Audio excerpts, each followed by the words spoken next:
Here's an example of how to properly warm up for any exercise. Before you do any mobility work, literally just go into the gym, grab a barbell or the lightest weight you can possibly do, and do a set of about double what your working number of reps is going to be. Then up the weight a little bit and do another set that is about the number of reps that your working sets are going to be. So if it's 6 rep working sets, do 6 reps on that second set. That's what I'm doing right here. Then you do, this is my third set, this is 245 pounds. Yeah, same thing, 6 reps. Then throw some more weight on there, and this is going to be 335 pounds. I'm going to do another set of 6, working up to my heavy working sets.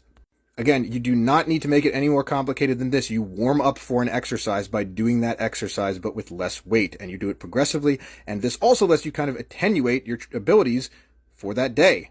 Like if I'm feeling a little bit weak, I might go a little bit lighter. So this is my 5th set. I just did 385, and then now I'm going up to my working weight. This is going to be my 6th set with 425. I do this for deadlifts, bench press, overhead press, squats, literally any lift. This is all you need to do to warm up. I do rest slightly longer as the sets go on, but overall this whole process took me about 12 minutes to get from empty bar to my working weight. That's it. If you like what I'm putting down, please follow me at Jonny Reps Fitness.